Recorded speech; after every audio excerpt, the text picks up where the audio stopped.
Do you have disposable income? Do you need to have the most up-to-date content? FOMO, the fear of missing out, is an awful feeling, especially when it comes to gacha. To make things worse, gacha games like Genshin Impact, or another one I play, Grand Chase, added character aesthetics. Aesthetics do nothing to boost your account up, they're purely cosmetic, but you can't resist. You play the game a generous amount and are willing to keep the beast fed, especially when it's a character you like. I have no problems with aesthetics. I would draw the line somewhere near Fire Emblem Heroes, another gacha I play. You pay to win, but additionally get a costume to go with it. Are you paying for the gameplay boost? The costume? Which one? In a case like this, you're not really selecting. You're out money on either pick. Genshin is a game I try to avoid spending money on. I have used money on it. When a character I want like Baiju comes out, if I don't get him with enough pulls, I spend money on it. It isn't the best look to use money on a gacha. There's a certain appeal to being free to play. While I wouldn't recommend it, your income is your income, disposable as it may be. I've been playing this game for years. I consider myself more of a sucker than a spender. This is where our aesthetics problem comes back full circle. Klee, a childish character that first released on a banner back in October 2020, got some drip. Sucker and FOMO as it may be, I wanted to collect it. Is that the extent of it though? The game gives us something not everyone wants, but to show support, or maybe dependence, we still buy it. Klee is not a favorite character of mine. I passed on her the first time. She was one of the few characters I wasn't planning to pull on, yet here I am. Maybe it's the disposable income, something to show off for it. Maybe it's to show appreciation. I have been playing this game a long time. Or maybe I hate the idea of missing out so much, I gotta cope. Well, what if there's a world where it actually matters? That this decision wasn't based on missing out and was a logical choice to juice a goated ass character. We'll see. I'm going to amp Klee up, I'll learn her tech, I'll put her on the starting roster. I'll see if I can justify this money pit, or if I'm going to accept Genshin getting my money while I do nothing about it. We have to scrap together the money first to buy this. I didn't notice it, but there's a double crystal bonus on first purchase. Assuming you haven't bought anything for this service period, you pay the $14.99 and move on. If you have purchased, you're still in luck. There's a second top up and onwards bonus, meaning you'll always get extra crystals on purchase. We need 1350 Genesis crystals. The skin is currently on sale. You'll need to buy the 980 crystals for $14.99, putting you at $10.90. Drop another $4.99 for 300 crystals. The extra 30 for top up won't matter. You're at $14.20, which is enough to buy Klee's outfit. It only costs $19.98 over $14.99. Buying the outfit on sale is definitely a win if you're going to do it. To make up that $16.80 for original pricing, you need 260 more crystals, which is another $5. We have $14.99, $19.98, or $24.97. I buy through the app and app store. This info seems accurate based on the pricings listed. I had crystals saved up beforehand. I normally buy in bulk, which means I didn't need to buy anything new. You should definitely spend how you want to. We have the crystals, so now it's time to buy the costume. There we go, the Klee outfit is purchased. As we can see by the rest of these outfits, damn, I'm a sucker. Look at these things. The worst part is I'm not a fan of these characters. These aren't ones I use often, besides Fischl. Looking at it now, there should be an incentive to play characters when they have a new costume, like a reason to main them. That's a big reason I'm going through this for Klee. We can take a look at her. She is short stuff. It's a vibe.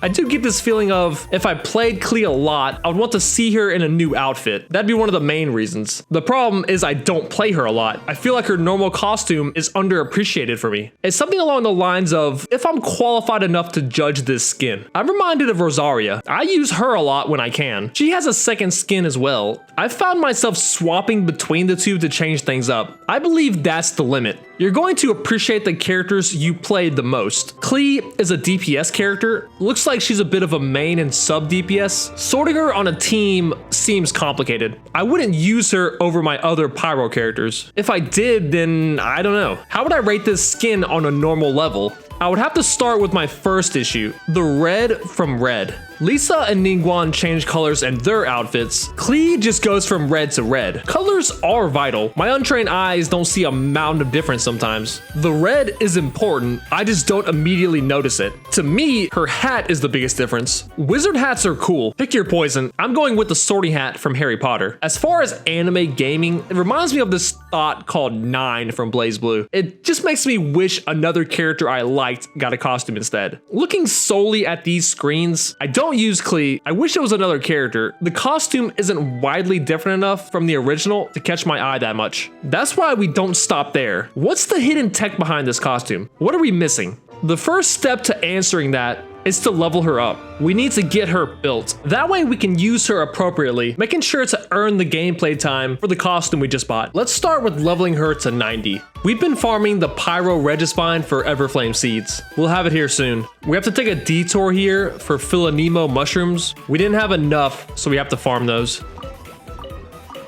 We're good on the rest of the resources. Now she's level 90. Our experience materials are very numerous. We could top her off easily. Dodeco Tails is passable. KeqingMains mentions a caveat with this weapon, but it works, so we'll accept it. These artifacts will do. The substats aren't perfect. Again, it's passable for our intents. We're not happy with our talent levels. 6 is about the extent I go for most characters. We're doing some of this for science. I'll get this to level 8 and question the resource use later. Looking at it, that does it for our Klee build. Now we need to flex it with some combat. I pulled on Klee a long time ago, maybe on her second banner. I mainly wanted her for the passive. Her gameplay felt weird back then. It still feels odd to me today. From what I learned, the idea is to normal attack either once or twice, then perform a charged attack. Then your combo from ultimate is to use her skill, then immediately press ultimate after. I'm not sure if this is optimal. It's what I'm going on after reading her guide on KeqingMains. I find myself not having the reach on her charged attack sometimes. My stamina drain is also a lot.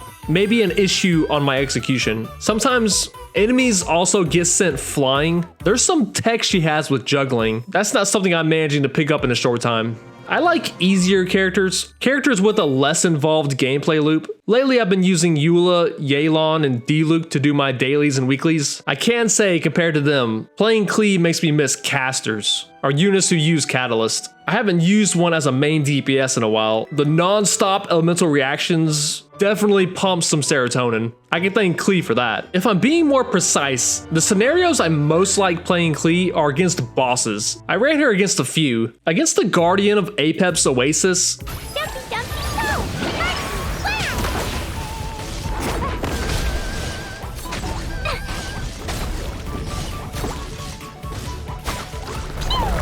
it's nice to have a boss not get knocked back. Xingqiu is solid, Virgin works. It was a slower run than I would have liked. My inexperience playing Klee came through, and I wasn't getting good Kirara value. The child fight was much better.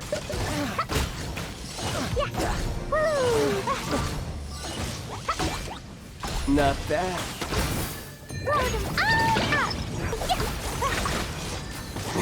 I nuked him from start to finish. I even cycled Kirara better. The biggest issue I've been having with Klee is her skill. The startup frames to it take ages. She gets duffed a lot before I cancel out of it. I might be messing up. That fire phase from Signora is so awkward. I seem to just explode sometimes when I'm playing Klee. It's awkward. Aside from that, this felt like a normal fight. The Raiden is a good DPS stress test.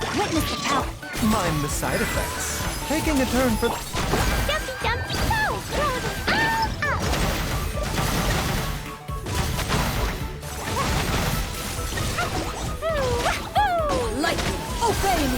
It's nice to see my execution come through. Virgin shines in a fight like this. Some fights are really expressive to show off Genshin's mechanics. Using Klee normally is odd to me. I'm so in-game at this point, whoever I use doesn't matter much. I just want to farm friendship levels, and once they're capped, pick an OP team to speedrun things. Klee for doing menial things like commissions and using resin, it's not quite a favorite of mine. She requires some pizzazz. It's not straightforward like Eula and Diluc. I prefer simple combos, simple rotations. I'm not going to be mastering Klee in a short period. That's a takeaway I can't get away from at this point. I got the gameplay. I used the tech. Did I appreciate the costume? I learned with Yukong, this is not a process I can do in a short amount of days. Well, when it comes to building a character in Genshin, I can do that. Knowing how the character operates and plays, not so much. If I had a character I used a ton, like Rex Lapis, Eula, Shinhu, I could pass judgment. With Klee, I can't do that. Was this costume justified then? Do I feel like spending this money bettered me as a player? Or was it a quick layup to Hoyoverse?